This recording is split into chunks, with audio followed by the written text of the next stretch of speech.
Boa tarde, pessoal. Não é novidade para nós o que está acontecendo no Brasil e as denúncias que envolvem Michel Temer.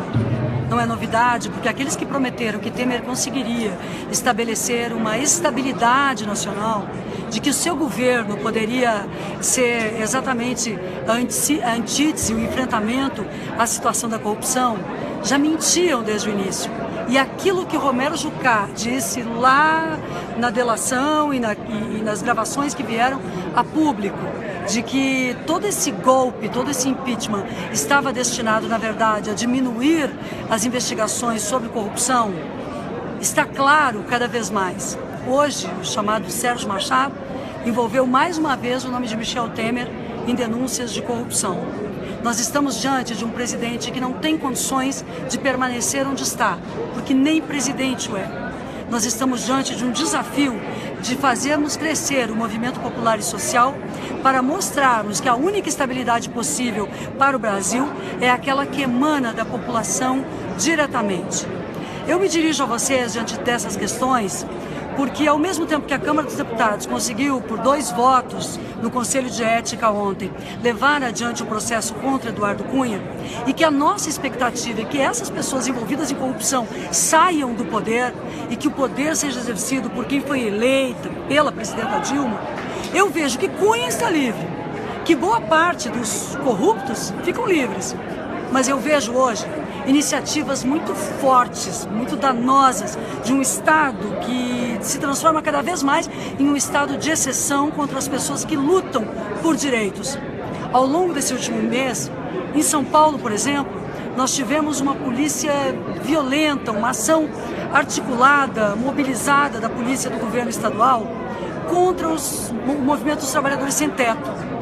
Nós tivemos, nessa semana, ontem, a morte de um indígena, de uma pessoa que era um agente comunitário de saúde entre os Guarani Kaiowá, na comunidade de Piuelito Cui, que defendia e defende o direito à terra, e ali os latifundiários, a ação armada, as milícias, os grupos de extermínio agem para matar os índios no Mato Grosso do Sul. Nós sabemos que isso não é uma novidade, nós já lutamos muito contra isso e agora vemos a impunidade de sendo destruídos políticas públicas.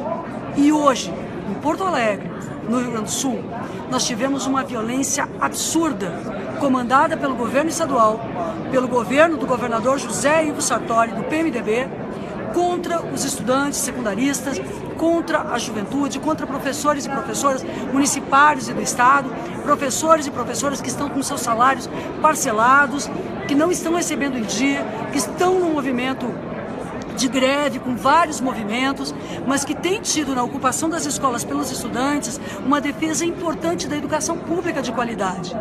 Pelo que lutam os estudantes no Rio Grande do Sul? Pelo mesmo motivo que em São Paulo eles ocuparam escolas também, por uma merenda digna, por escolas técnicas, por laboratórios, por escolas que não estejam despencando, ou como no Paula Soares, que não estejam com o rimão das escadas dando choque ou sendo destruídas. Nós sabemos que esse estado de coisas não foi de um dia para o outro. Sabemos também que no nosso governo anterior mesmo fizemos reformas de escolas, mas não fizemos todas.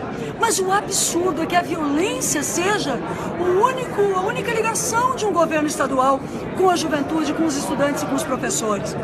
Não é hora de diálogo. Não é hora de debate. Ao contrário disso, o governo de José Ivo Sartori está colocando na Assembleia Legislativa, através de vários parlamentares, projetos de lei como aquele que privatiza escolas, que possibilita construir escolas desde que sejam privatizadas, numa concessão para iniciativa privada, ou então um projeto chamado, que alguém poderá achar que é um nome bonito e bom, Escola Sem Partido, mas que na verdade tem como fundamento atacar a liberdade de cátedra, atacar educadores, atacar professores e professoras e impedir o debate crítico, a perspectiva pedagógica livre nas salas de aula no nosso estado, assim como esse projeto também tramita no Brasil. Ora, a nossa profissão como professores e professoras tem códigos de ética, assim como um médico tem, como um engenheiro tem, como qualquer profissional, como um advogado tem.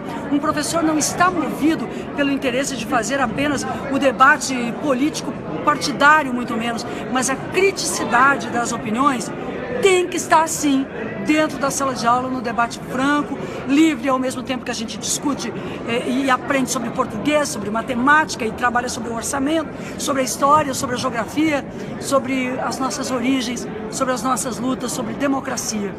Eu quero, portanto, me solidarizar e denunciar o absurdo que é a decisão do governo do estado do Rio Grande do Sul de fazer com que jovens estejam agora no Presídio Central, no Madre Pelletier, apenas por lutarem por uma escola digna. Não contem comigo para reprimir os estudantes. Nós não somos educadores e educadoras, não somos parte da história dos CEPERS ou dos movimentos para concordarmos que José Ivo Sartori, que teve ao longo da sua história uma trajetória democrática, rasgue com essa trajetória apenas pelo interesse mesquinho, neste momento, de jogar brigadianos ou policiais civis, de incluir disfarçados policiais como PM2 dentro das manifestações estudantis, como tem sido denunciados, com um único objetivo, que é estabelecer que lá no Rio Grande do Sul não exista o crescimento, eu estou em Brasília agora, mas que ali no nosso Rio Grande do Sul não exista o crescimento de movimentos que possam denunciar o que é esse desgoverno de Michel Temer, o que é o abandono das escolas por Sartori. Não é isso que nós precisamos para o Brasil. Nós já avançamos no cenário democrático. Não aceitamos governos que agem como se na ditadura estivessem, como Sartori está fazendo, e que agem como golpistas, como Temer está fazendo, colocando em risco o patrimônio público nacional e rompendo com os direitos da nossa população, levando adiante projetos extremamente danosos ao interesse público. Fica meu apoio, minha solidariedade aos estudantes, minha solidariedade às comunidades indígenas do Mato Grosso do Sul, aqueles que lutam pela liberdade, por direitos, aqueles que nessa semana juntaram na sua luta aqui no Brasil contra a homofobia o sentimento de perda e de solidariedade diante das mortes em Orlando, porque na verdade todas essas causas do nosso povo são causas que nos mobilizam e que exigem uma palavra fundamental. A palavra é democracia. Governos não podem ser violentos contra a população. Não coloquem a polícia contra a juventude e contra os estudantes secundaristas. Governo que age assim é um governo criminoso. Conto com vocês na denúncia disso. Contem conosco, os servidores do Estado do Rio Grande do Sul, que estão com seus salários parcelados, sejam da Brigada Militar, da Polícia Civil, do Magistério. Os estudantes também contem conosco e estamos ao lado de vocês nessa luta denunciando o autoritarismo do governo Sartori e o golpismo deste Michel Temer, mais uma vez citado num caso de corrupção. Um abraço, vou para o plenário para lutar pelos nossos direitos.